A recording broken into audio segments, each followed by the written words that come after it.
When I came here, I witnessed firsthand the sunflower protests. Taiwan is such a young democracy. That was like one of the big attractions for me. I was really inspired by the sunflower movement. I think Taiwan is a more developed nation than the United States in many ways, and in all the ways that matter. Your salaries might be higher in the US, and I think the salaries here are atrocious. There's obviously things that need to be worked on, but in terms of like your healthcare, quality of life, safety, your political ability to stay involved, for the most part, people here, their needs are represented. Do you mind just introducing yourself? You can say where you're from. Sure. And how long you've been in Taiwan. Right. Caleb. I've been in Taiwan 2.5 years. I had originally heard about Taiwan and I was interested in learning more Mandarin, then came over. So I was here for a year. I taught English, loved it, but there wasn't a very stable like career path for Bushiban English teachers. There seemed like a lot of opportunities that I might be able to do if I just had a little bit more something, either business acumen or like an actual trade skill like engineering. And so last like 7 years is me trying to get back. I needed something more, like a little bit more strong. I guess Taiwan left an impression on you. Yeah, because I'm from Texas, right? I'm from Houston. It's not a very like free place. When I came here, I witnessed firsthand the sunflower protests. Taiwan is such a young democracy. That was like one of the big attractions for me. I was really inspired by the sunflower movement. So then you went back to the States and you did like a coding boot camp? Or? Yeah, I did do a boot camp. Then I spent 6 years in San Francisco as an engineer. I wanted to feel confidently do like contracting gigs remote. I had been reaching that moment. I was thinking like, okay, I'm kind of tired of the US. My fiance, I'd already taken her to Taiwan. We did a trip here and was down to like move here at some point. And we found out about the gold card visa. I was like, well, this is literally perfect. This is our ticket in. There's kind of an image of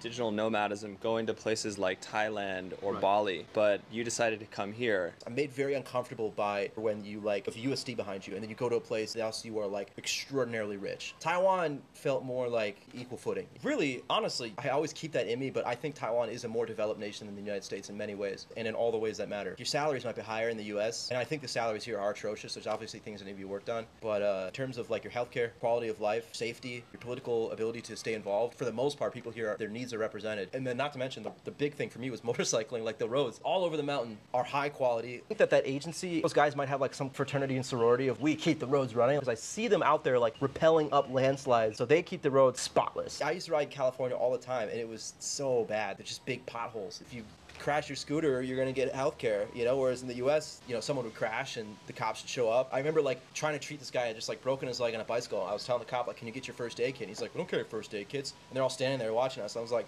what is happening? And then I'm telling the guy like, we're gonna get you an ambulance. He's like, no, don't call an ambulance, call an Uber, don't call an ambulance. Bicycling is pretty okay in Taiwan, not great, it needs help. I got all sorts of things about pedestrian. There's lots of work on that front. I got a video series I want to do where I want to dress a guy up like a car, come up behind you, just start yelling like, get the fuck out of my way! Get the fuck out of my way!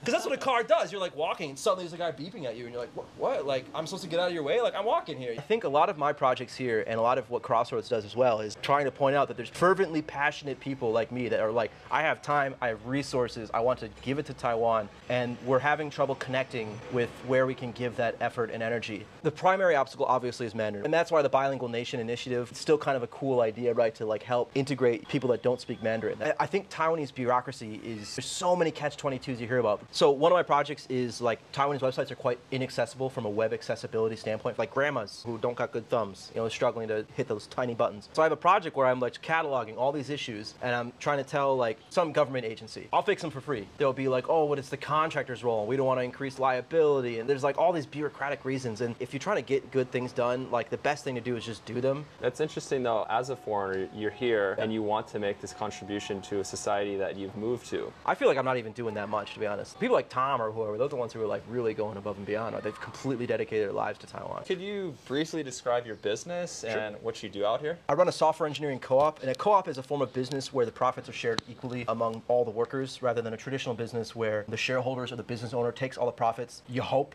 does nice things with them, like pay people more, but usually they just make a lot of money. The reason I started it, the entry level rate for an engineer at SF is $70 USD an hour. It comes out to like 140K a year USD. And then out here, people are telling me they're making like 30K USD a year. That just pisses me off. That just makes me mad. So my goal is just to take in as many US contracts as I can and just give them all to Taiwanese engineers. So we did that successfully last year. I was able to pay a Taiwanese engineer $70 USD an hour, which apparently was something like 7x their previous salary. We don't do makeup holidays. We are fully remote, no expectations expectations of working hours, and yet so productive. Did you know if you pay people more, they work harder? So you were mentioning that innovation in the States has kind of run its course. Right. Do you feel like Asia or Taiwan in particular is kind of taking the reins in that aspect? The future of innovation is in open source, and Taiwan has adopted open source wholly with Audrey Tang and G0V. So much federation happening. Very creative people here. Audrey Tang might be willing to like lock out a segment of business for you for 2 years, I think, which is like straight protectionism. I don't know if I like that, but it breeds innovation. My view of innovation in America is that it's grim. I'm at the level now where I get pitched. Half of them, first of all, are cryptocurrency, which is fraudulent and does not help the world in any way. Sorry, Web3 people, like I don't believe in your